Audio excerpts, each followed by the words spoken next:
I participated in a global fellowship last year from November that brought together young leaders focusing on WASH and leadership of their local communities. That's what brought us to this level.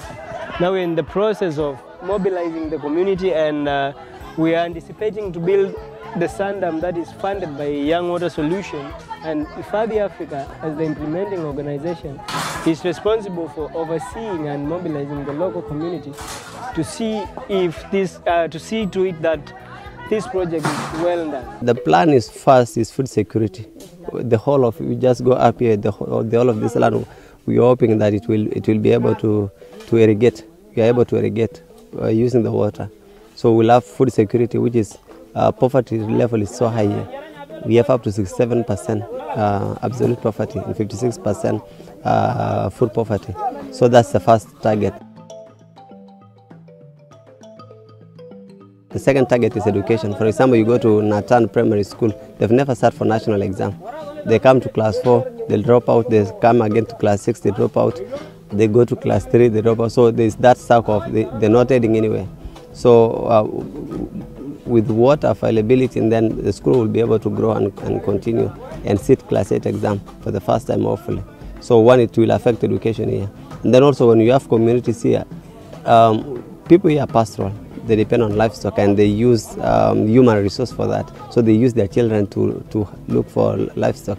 And so whenever you have water in your food, then you realize that families will be able to release their children to school, which is not the case currently.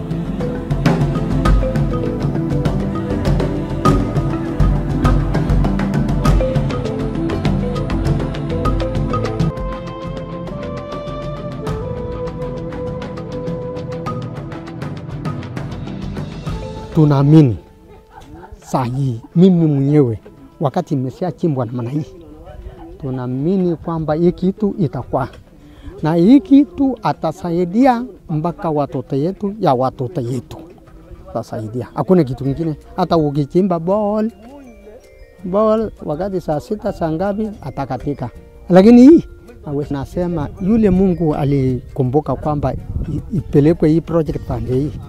Tunasema tutashukuru yeye na wale ambaye anakumbuka area hiyo.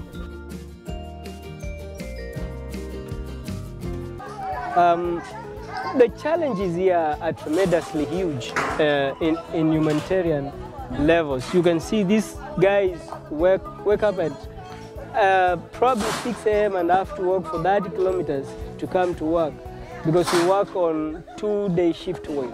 We work from 8 a.m. to 12 p.m. and then from 2 p.m. to 5 p.m. And the ideology about a sand dam is that we are intending to construct the structure and then sink 2 shallow wells on either side of the river. The good thing about the sand dam is we are not blockading the river flow. So we just putting a height of 1.5 feet, and then when it rains, water will overflow. Tunasema asante kwa hiyo sand dam amekuja Natan kwa sababu tulikuwa na shida ya maji.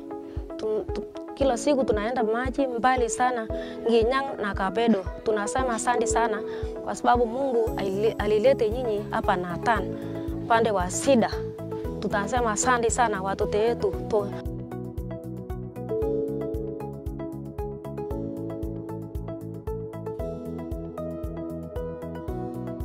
Well, it's one of the ancient innovations, and it has been working, and it has been proven working. A kilometer and a half from here, we have an already working sand dam that is servicing at least 900 locals. And one of the things that I am proud of is to see these pastoralists settle semi-permanently where there is water, and we are able to improve their sanitation, their way of life. We are introducing them to small-scale farming, and you can see the interaction that there is a school that is gaining from the availability of water. So the whole concept of cultural change and behavioral change will start from addressing the water need. We bring in the aspect of education. Then we tackle the dire cultural practices like FGM, female genital mutilation, and early childhood marriage, which is really rampant in this place. Other than that, I just welcome every partner, anyone to help us keep on this good cause. We are as human as we can positively impact the lives of other humans. Thank you. My name is John.